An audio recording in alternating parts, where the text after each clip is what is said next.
Hello and welcome back to the Nitro RX podcast. I'm one of your hosts, Thiemo Daily, and coming off the back of the grand finale in Las Vegas, along with the frosty round of Nitrocross up in Canada, we thought it'd be the perfect time to look back at all of these events and do a bit of a roundup of what we made of it all. And when I say we for this episode, I'm obviously not just going to be talking by myself, because I'm going to be joined once again by my trusty co-host, Nabila Teshba. How are you?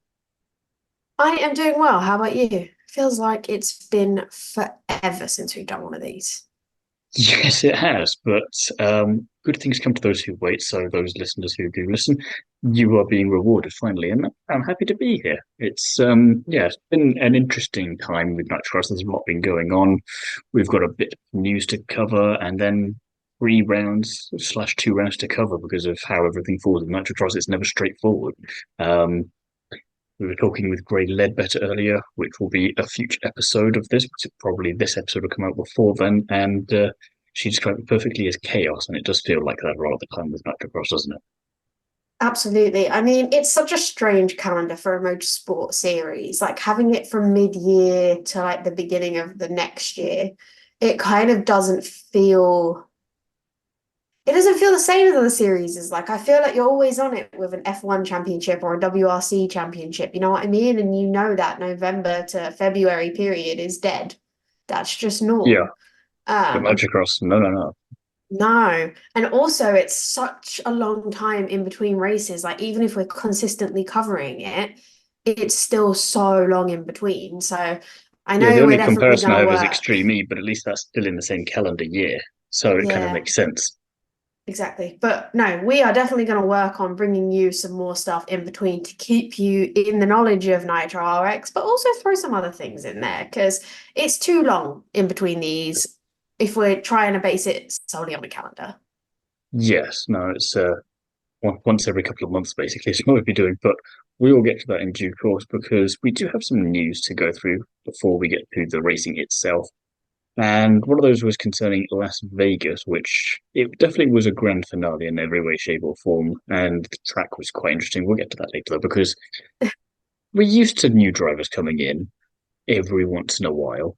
But this was a bit silly because we had quite a few coming in for maybe just Las Vegas. We don't know how many of these are going to turn back up next season. And maybe it's just one of those things where grand finale just turn up because it's fun. And we had the rookie, but kind of return of Timmy Hansen.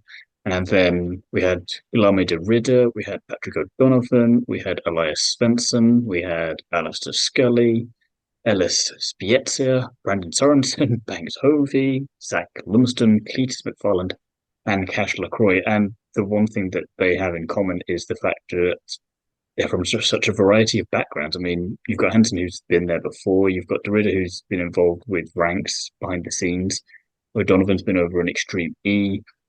Brendan Sorensen's obviously Amanda's brother, but then Ellis is from more sim racing and getting into the real world a bit there. And then you've got Cash who's kind of got that off road experience, but in a slightly different way. So it was just fun to see a silly number of new drivers. We used to one or two, but it was silly in a good way. Yeah, absolutely. And sometimes I do wonder if people just think they're automatically into a new championship because it started this year. You know what I mean? Like they're like, oh, it's in March. It must be the correct calendar year. I do genuinely wonder if some people are like, but then again, they could also be like, this is a perfect test around for me to come pop in and then be ready for the next year's championship. Yeah, I mean, you kind of put a perfect segue in there for just talking about briefly the calendar next year. We'll go back to the drivers in a second, but part of the calendar Hmm. next year is going back to Calgary. But interestingly, it's an invitational round, which is basically come and have a go and see what you think. And Calgary is a great track. They modified it a little bit for this season we just had in comparison to the year before. It was a bit shorter, I think, by the look of it.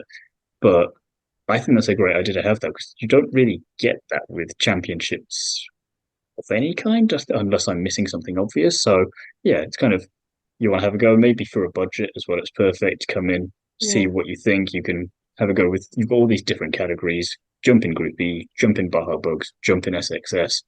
Doesn't matter. Just have a go, and maybe, like you say, we always think this when drivers get to jump in F1 or IndyCar for one race, thinking Ollie Behrman, thinking Callum Ilott, and that's their Hmm. one shot at proving themselves. and they really got to make the most of it. So why shouldn't Nitrocross have that? And they've dedicated a full round to that, where that is the specific purpose of it, really, and just to put on a good show. I'll be honest, it surprised me that it was Calgary.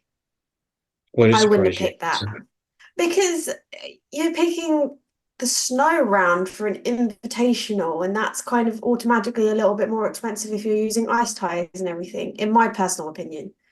So So am you're thinking it I straight away from a logistics completely, point of view. oh, 1,000%. Well, logistically, why am I going to Calgary versus Phoenix or Salt Lake City or something in the US if I'm US based? I'm automatically going to a different country. Also, coming from Europe, not exactly the easiest place to get to.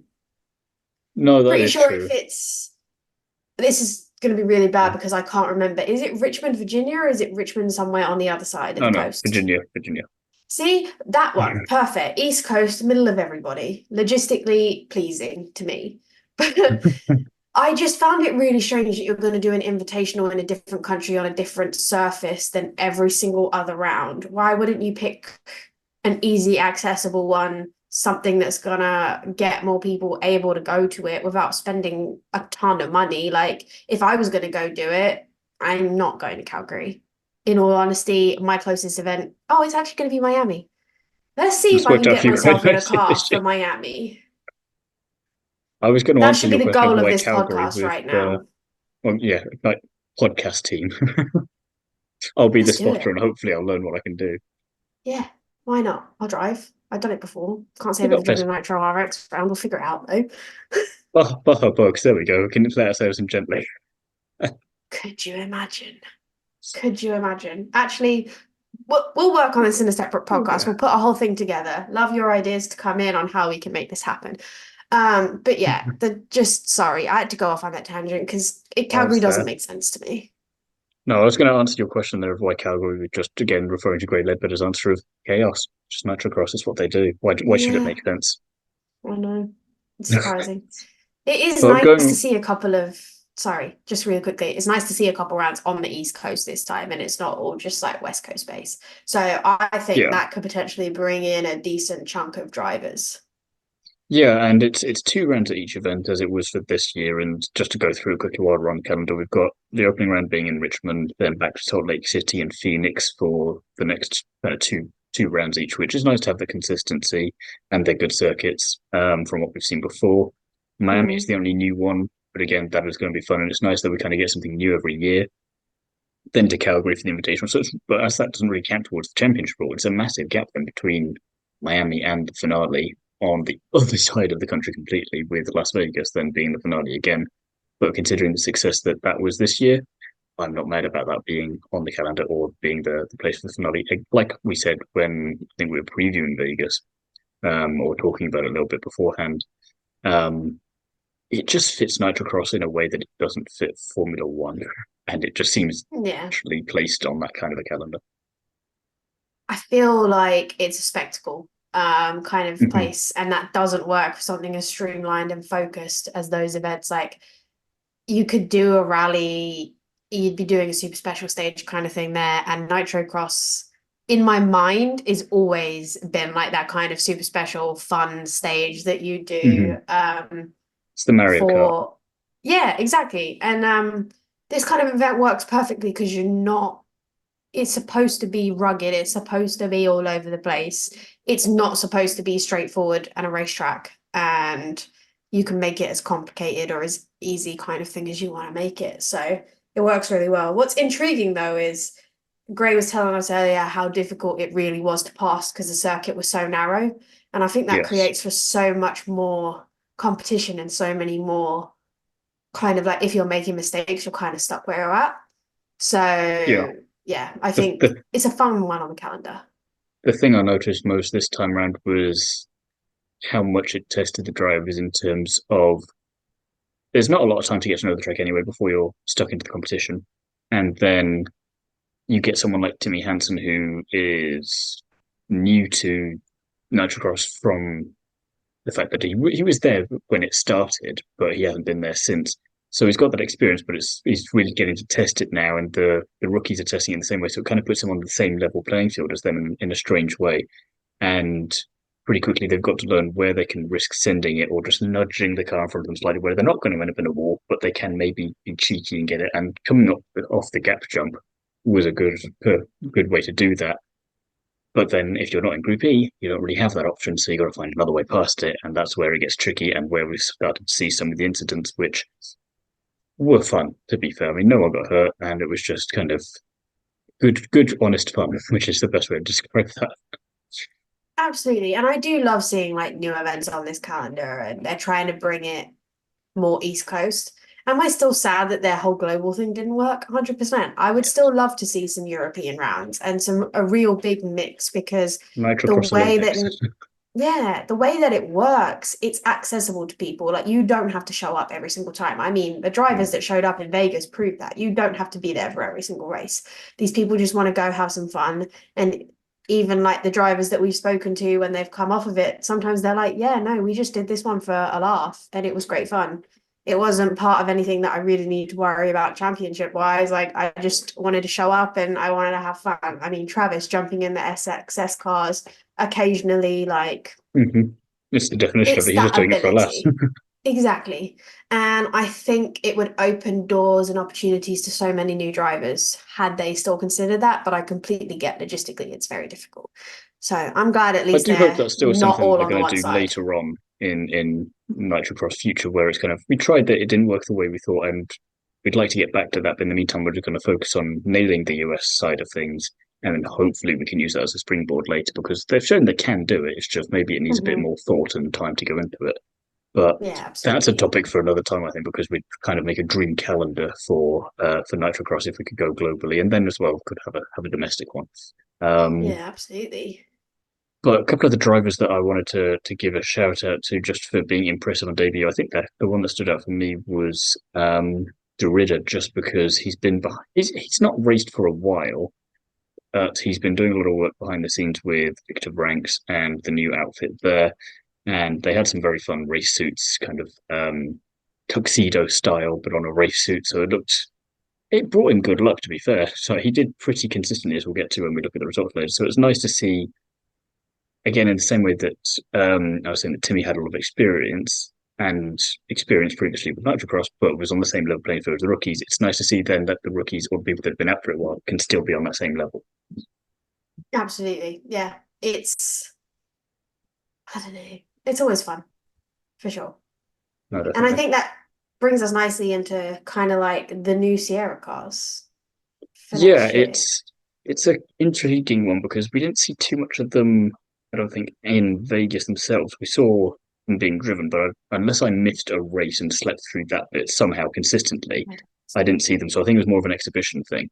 But as far as I'm aware, it's a new category that's going to be joining Nitrocross from next season fully, and they look pretty neat as an outside. You're probably going to go into more details in a minute because you've got that more of a racing driver aspect to it. But from my basic outset look on them, they look neat. I'm up for more stuff, and there's a fun name for it. It's really funny because I was talking to some people I know from Rally Ready about this exact thing. Sierra cars, like Mhm. they're really, really good friends. The guy who owns Sierra cars, and I've had a couple of conversations with them. Didn't expect this out of it, not gonna lie. But they are pretty cool. For reference, I am gonna pull it up because I literally saw this the other day, but that is that Mhm. is a pretty nice bit of kit. I'm not gonna lie. If I'm driving a Nitro RX round next year, I'm going for that. You're going to go in that one. That'll be me in the That's Baja fine. Bugs, and you'll be there in that Yeah, one. I like it. We've got our yeah, set categories for each other. yeah. Why not? I mean, 300 horsepower, electric. It's electric. It's Mhm. also crazy because there's like I always find it weird that like buggies like this have seats. And if I'm not mistaken, there was at one point talks of there being a third seat in the back. I don't know whether that 1,000% happened or not. I'm not getting in it. I don't remember, to be completely honest with you, but it's so funny because I've heard so many things about this down the grapevine, and then to see it kind of explode into where it's at right now, it's fun for sure. No, definitely, and like you say, the stats with it are pretty cool. Like electric, like you say, speedy, nimble, light, and that's pretty Looks much a lot cool. of the lower categories from Nitro. But again, with that extra, I think that's the one thing that the mixed cars miss is that they're cool in a different way, but they don't necessarily. They're not the. I think they're the. Forgive me for saying this. They're the ugliest of the bunch. Um, I like the bugs. They're just fun and silly. It's that kind of rugged cuteness. The SSX. They're just cool. And Group E, Yeah. yeah, of course, they're angry beasts. Whereas the next, I'm just like, they're nice, but yeah, there's not much to look at there as a car for me personally. Well, that's But fair. That is fair. I get don't attacked for blame that you. later. But they're um, not really that interesting, are they? It's like they tried to make it look like a standard rally car and they just didn't put enough effort into it. we need cooler liveries. That's what we need. At least go for it that way, maybe. Yeah, it's pretty. I don't know. I don't know even I get the next category, I really do, but they're Hmm. really throwing in more fun categories, and that one's just kind of like oh, we have it if you want it. As bad No as it is to offense, say. Casper. No, no, no, no, no. I think the drivers in it are incredible, and don't get me wrong, like they are solid drivers. They're doing so well, and these cars are well, they were the original Nitro car. Do you know what I Yeah. mean? They just Yeah, I think it's got the that back thing of seat. Nitro just unfortunately upping itself too much. The point of, damn, we need to find a way to make what was cool look cool now because we've somehow outdone ourselves. Exactly. Yeah. But But we will talk about the actual racing a bit now as well. And I'm going to touch on Calgary briefly because it didn't actually count towards the championship. And as we mentioned, it's becoming an invitational round for 2025. And mhm. it was curious to try and keep track of it on the weekend itself because the time zone for me anyway.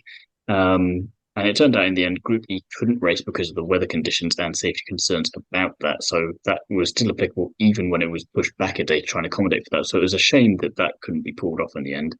The car's got to drive around at slower speeds just to kind of give the crowd something to look at. But it was a shame it couldn't Mhm. happen. Hopefully, not something that happens next year. But we did get the Baja Bugs to go racing, which was quite amusing considering it's like no health and safety concerns there for them because they're not getting up to enough speed for it to be anything serious. Mhm. And it was a lot of fun. It was good family fun, is what it was basically. And you had a few cars spinning around. You had all the usual suspects in all the usual places, and yeah, even a couple of moments of them getting air over that jump on the start finish straight, if you remember from last year. They kept that, and yeah, it was exactly what you'd expect it to do. It did exactly what they said on the tin for Baja Bug, so that was nice to see. Oh, for sure. And I 100% with those like safety concerns and weather conditions, I get why they're like hesitant to keep it as a regular round and making it an invitational because they had such a good turnout the first year in Calgary. Yeah, it Like was it was one of insane. their best rounds and people love it. So I love that they didn't just say, "Oh, we're not going to have it." They're just going to Mm. we'll make it non-competitive.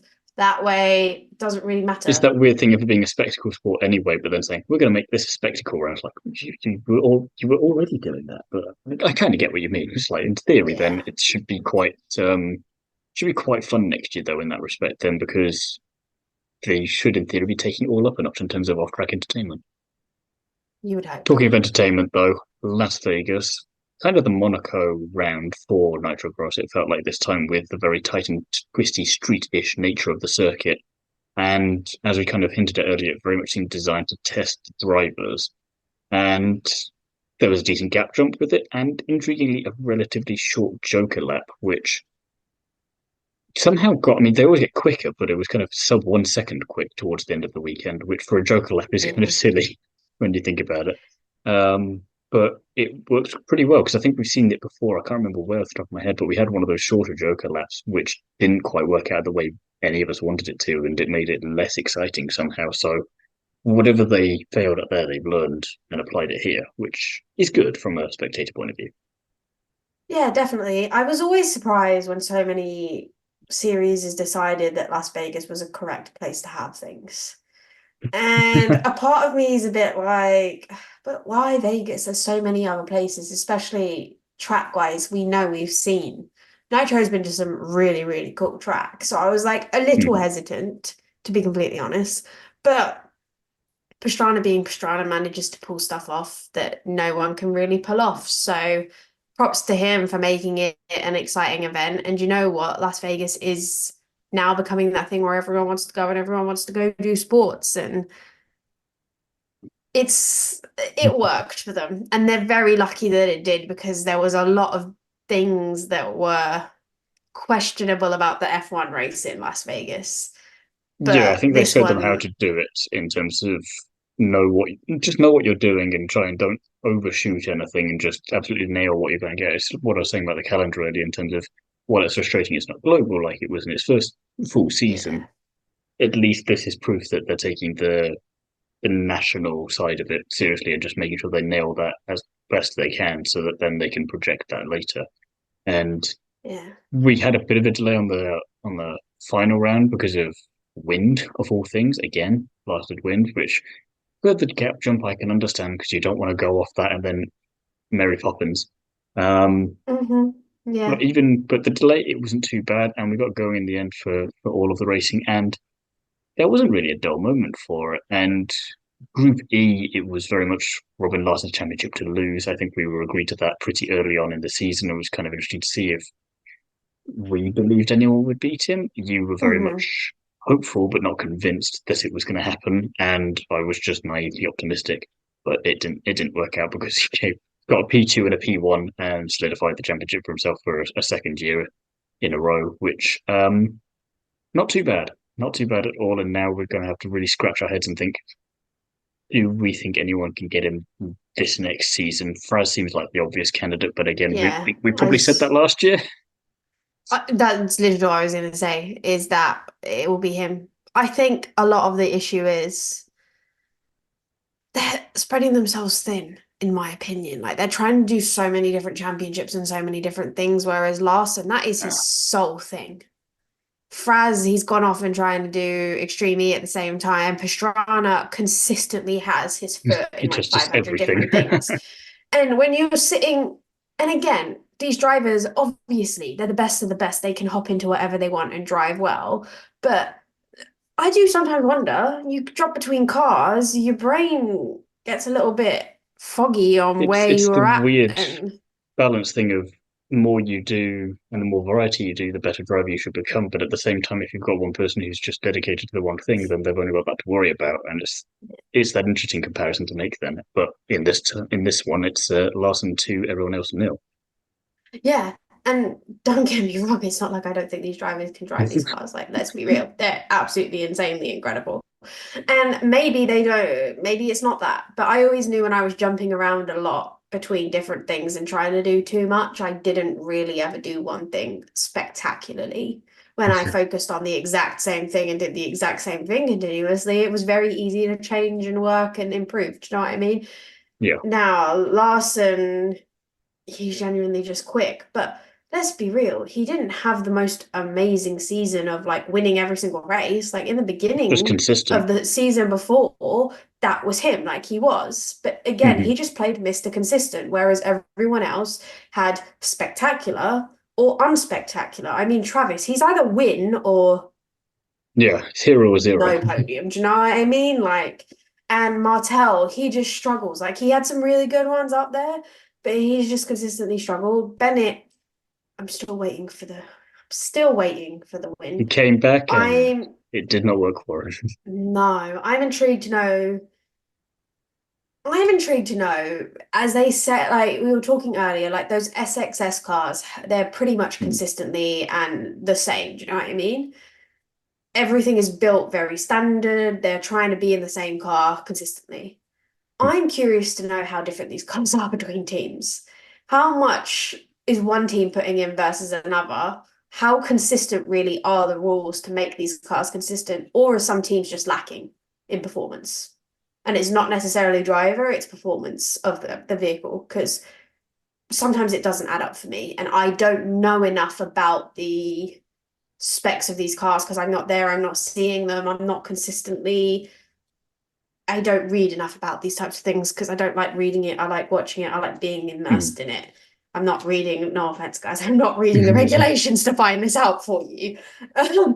But We need I an have engineer, wondered is that. what we need, and we can just We do. interrogate them accordingly about it. So maybe we'll try and Yeah. get that done at some point in the off season because, like you say, it is interesting how, like you say, with some drivers they're either on it or they're not, and you wonder how much of that is down to them, how much down to the car. Then you take someone like Bennett, who's had a decent amount of experience in all of this by now, but then has a P11 and P12. Whereas then Derrida comes in, his first time racing in something in a couple of years, and he gets P4 and a P3, Yeah. and kind of makes the final both days. But then you have this curious thing of the Ericsson brothers, who have been quite consistent all season long, and they're just kind of P6, P7, P8 between the pair of them across the entire weekend, and you're wondering when they're gonna wake up and go for it, and then they just don't, Yeah. and you're very confused. Like, how much of this is the drivers? How much is it the cars? Is it just trying to do too many different things, or is Robin Larson just unbeatable? Yeah. I also do think that Vegas being that tricky of a circuit and as Gray said, like not being able to overtake easily, you just kind of got screwed over if you didn't have a good Yeah, qualifying I and mean, good it like heat was laps. So it's potential that it could have just been that. They weren't doing their best right off the bat, and then it was just a struggle to gain anything back. no true, true. And if I'm remembering correctly, Ellis Bietza was in the next category making his debut there. And along with Elias Svensson, it was very much tale of two stories there because Horst Janssen was out doing Janssen things and just winning as he always does at the moment. Um, Elias is a name that I'm not too familiar with generally for what he usually does, but I know he's got a racing background and came in and was P3, P2 immediately there. He's Swedish, so it makes sense. Whereas Ellis Hmm. was still very much, he's only just kind of making the transition into real world cars, shall we say. Um, and he ended up on his side at some point, climbing out of the car and being done with it. So it was getting, but again, that was kind of pushing it to test the limits. Whereas Janssen, he knows he's probably got this tied up already. He just has to go out there and do what he's been doing. And the only real person that was challenging him for the wins in those specific races was Lane Michaela in P2 and P3 for the respective races. But again, he's a Yeah. driver that's not been, he's been there, but he's not been able to get near Casper in the way that other people would have maybe hoped. So it's always interesting to see the different approaches the drivers take, especially in the next category down, and what that's going to do, and how a track like this, where like you say, it's tricky to overtake, and you've got to make sure you get a good start, or you just need to make sure that you've got the right approach to the overall race and how that impacts you. And I think it's something you see throughout there, and you're more likely to get the mistakes from the newbies. It sounds Hmm. simple to say, but it's just this is one of those tracks where you do separate the good from the great in some ways. I think that's what we used when we were talking about the season finale last year. Yeah. I definitely think a lot of these categories need some more consistent drivers that are Yeah. not just popping in and out or joining halfway through the season. Like if you're that person who's consistently showing up and consistently doing well, you're very, very lucky in this championship. Do you know what I mean? Like Hmm. it's about it. Sometimes with Jansen, he's consistent. He's always there. He knows what he's supposed to be doing. I'd just like to see some more people coming in who stay consistently through the season and have the opportunity to try and take him. Not that like he's won it 2 years in No. a row. So is Larson. Do you know what I mean? Yeah, Who's yeah. taking these people? Because it cannot be the same thing every year. No, we've got enough of that in Formula One as it is. We don't need that for Nitrocross when we're supposed to have more fun. Yeah. Um, Especially when they were delivering so many different people winning. And yeah, okay, mm, when it came down to points, the same people were winning, but in next, it's literally the same. I've not yeah, seen it really because no one's going to. change. You kind of hope that Casper does get his wish and he gets to go into Group E next year so that we can have that tight field. Because if he's there in next again for 24, 25, I think I might put a fiver on that and just be waiting to collect that at the end of the season. Yeah, absolutely. But it'll be interesting to see into the 2024 season, like whether that category grows, because you're now adding in another super cool category.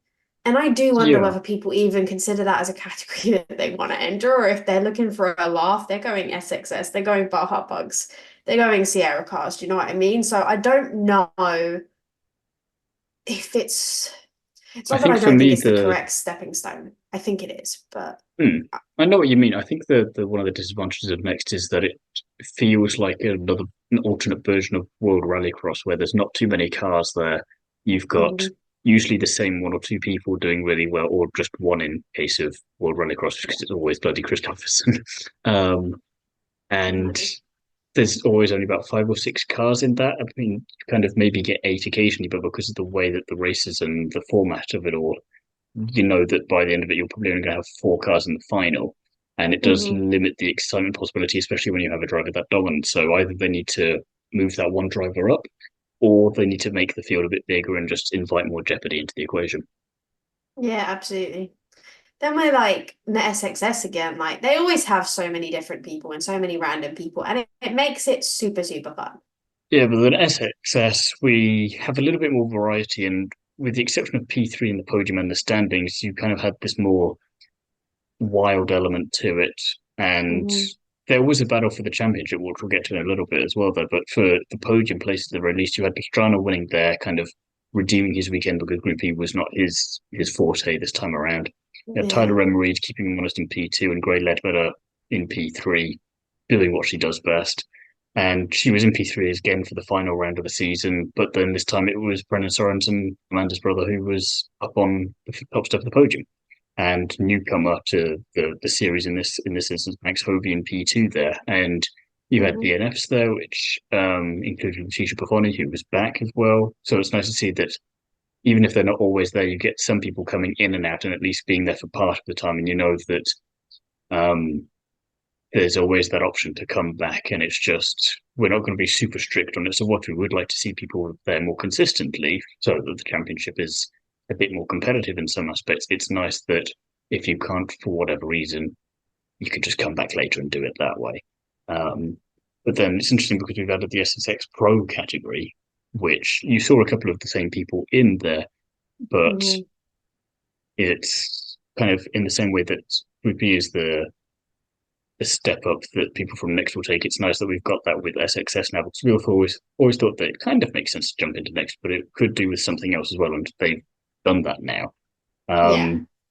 I mean, these cars now have what is it up to 250 horsepower. They've got a high flow exhaust system, and you've got kind of three manufacturers there, all of which are pretty high recognizability if you know anything about motorsport with Can-Am, Polaris, or Yamaha. So Yeah. it's nice that you know what you're getting into there, and despite the fact that he had a good time in SXS over the course of the season, he was nowhere over the weekend. Kanan Baker was able to redeem himself and be back where we kind of expect him to be in P1.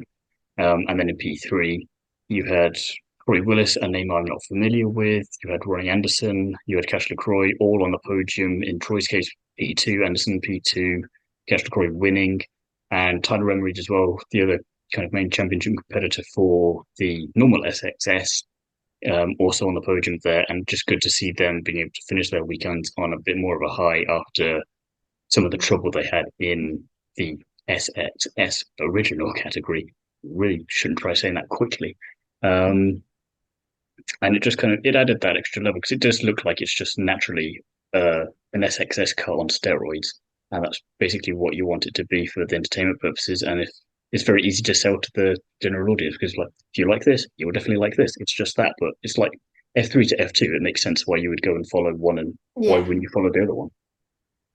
I also think it's interesting, and I'm curious to know whether they entered that SXS Pro so that people who consistently wanted to run in an SXS car had that opportunity without having constant people joining, and Hmm. potentially throwing off championship standings because that SXS category has the highest amount of new people joining or random people dropping in for one event.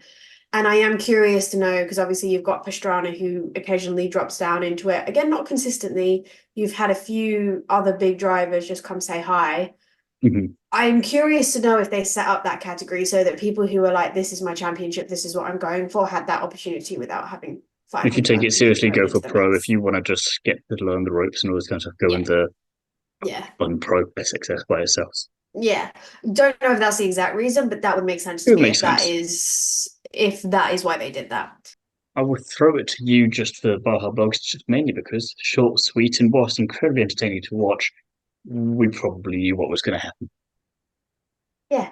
Baja Bugs this whole year was Wilkie, Rodriguez, Wilkie, Rodriguez. Do you know what I mean? Like, I cannot wait to have a pair of them on the show just to talk about what it was like racing against the two of them. Because as much as there are so many bugs in these events, no one else has come close, except No, for I mean, apparently in round 10, where obviously Rodriguez wasn't there. It was like it was Wilkie, and then we had two completely separate people on the podium.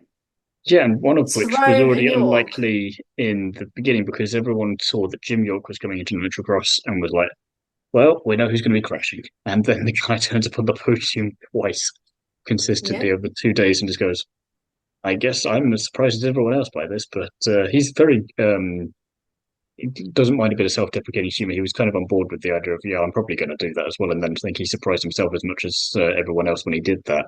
And then, like you say, Cowboy Cerrone, the UFC fighter, comes in and gets on the podium.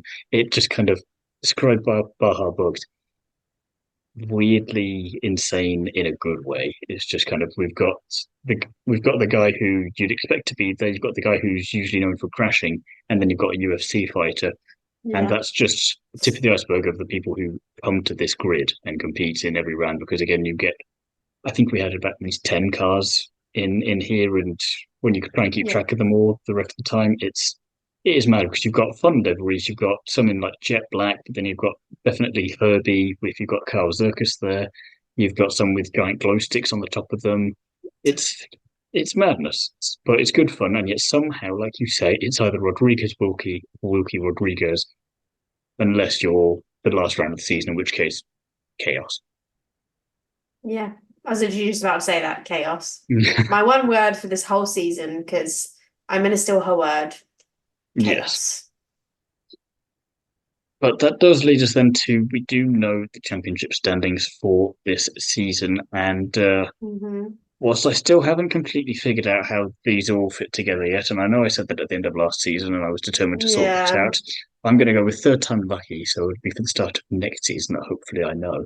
Yes. Um, Group E, though, no surprise, Robin Larson was P1 in the end with 502 points, Fraz in Hmm. P2 with 454 points, and actually quite close to P3, which turned out to be Kevin Eriksson in the end, just 4 points away from him with 450. But then it was Yep. the constructors for Group E that amused me the most because Drehan Reinbold Racing came in P1 with 1,076 points, which you don't see thousands of points too much in No, motorsport, do you? no. Their point system baffles me. I still Especially to then this the day don't get it. especially then the gap to P2 with Oldsburg's MSC with 925 points. They're against 100 and odd, 100 however many points clear of them, which I mean, fair play, but mad. And I need answers. I need answers. Yeah.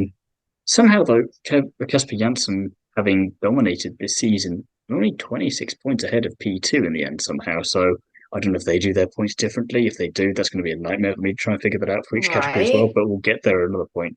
He had 566 points to his name. Lane Vicala was P2 with 540, and then bringing up the rear was friend of the podcast, Jimmy Henderson, with 508 points. And yeah, it was kind of he's one of these drivers, along with Eric Gordon, I think, who is there consistently in that category, but aren't making that step up in terms of performance that we'd like them to make. They're definitely good drivers, but it's just needed that extra bit of something to get them going a bit further. And maybe let me figure out the point system and be third time lucky next season. We'll see what happens. SXS though, last category that we've got here, because if Baja Bugs has a championship, which they do, cannot find for the life of me a championship standings for them anywhere. So we'll finish with SXS, which had Kenny Baker on with P1 with 557 points, which him and Remery, they were battling it out for this championship because it was could have gone either way with them. And Remery ended up in P2 with 543 points. But for two guys fighting it out, they had pretty shocking weekends in their own category. I think Renwick was the only one on the podium. If I'm scrolling back up, just having a quick look there. Hmm. Yeah, one P2, and the rest they kind of were well down the order on P10 and P12. I think in the very last round, so they just were so focused on fighting each other that they forgot about the fact that there's a championship on the line. And then Gray Ledbetter. I mean, she pretty much had P3 locked in before she even got to Vegas. But still nice to go out there, have fun, and secure her P3 with two P3s, and then a total of 481 points to her name. So nice to see that as well, because whilst we've had a few women in the series since we started doing this podcast, none of them have been on the standings quite as high up as this before. Hmm. So it's nice that she's leading the way there, and I hope we get to see her back next season in one category or other. Absolutely. I think that'll be fun. What's frustrating to me about Baja Buds is I don't know who won, Wilkie or Rodriguez. I'm pretty sure it was Wilkie. It was Wilkie.